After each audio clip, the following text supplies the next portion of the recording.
Welcome to the show, Carl Jackson. Hey, Brandon, man, I appreciate you having me on. It's my pleasure, man. How you doing out there? What's going on? Can you let the audience know what conditions are you guys in out there in Florida, given this storm? It's been just incredible. Yeah, you know what? I got to tell you, thank you first and foremost, the Forgotten Man, and all of you guys for sending out prayers for me. I consider ourselves blessed compared to a lot of people that are around us. Our neighborhood is flooded where we can't get out of the neighborhood. Our backyard is flooded, but thank God the waters did not get to our home. We have electricity. We did not lose electricity except for a couple of times for a very short period of time. But honestly, man, I'm not gonna lie. It's going to be a slow rebuild for a lot of people.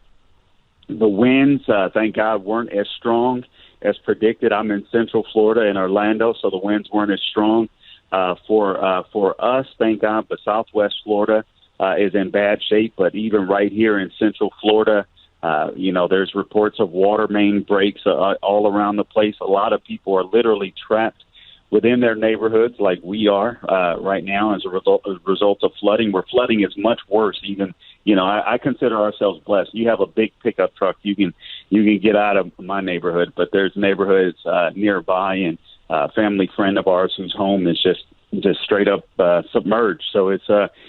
A lot of people are going to be feeling a lot of pain. So it's not an easy day for a lot of people, but I got to tell you, I almost feel guilty, Brandon, because we have electricity, man. I feel bad. I feel bad. I'm thankful, but I feel bad because I know there's a lot of people that are hurting. A lot worse than me by far. Yeah, Carl, and I think that, to me, that speaks to your character, man. You're such a genuine, great man, and your heart goes out to people. And, some people will be counting up all of their successes and not worried about other people. But, I could feel, I feel the way you feel about it, man.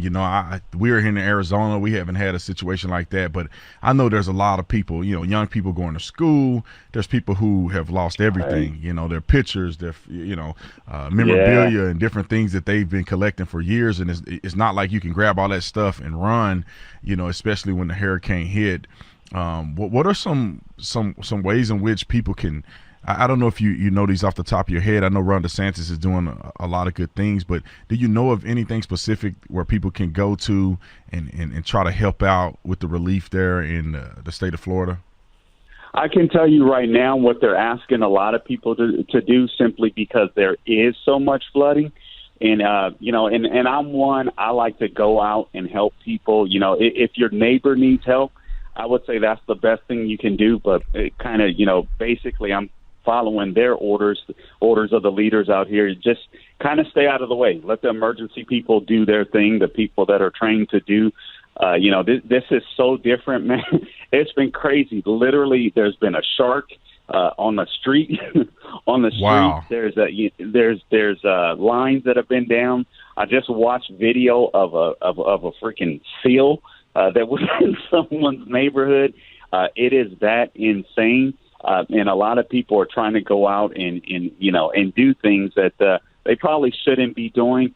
So I would just recommend that people, man, Governor Ron DeSantis has been on top of this. There's been a lot of lies about this guy not being on top of this kind of stuff. I can tell you honestly that, I almost thought he jumped the gun because the storm wasn't even formed.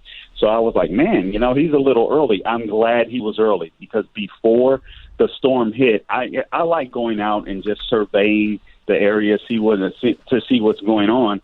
And I can tell you that people were already on lockdown. Most people seem to already have their supplies. So Floridians were well prepared. No one expected the rain to just hover. The winds and all that kind of stuff, it sucks. It stinks. Tree limbs may come down. You may get your roof blown off or shingles blown off. But with the water just setting, no one expected that. So I am thankful that he started the emergency orders really early. People were out getting the supplies they needed. So at least in that sense, I think there's fewer people, or people suffering less than they would have been. But the floods are just devastating for people.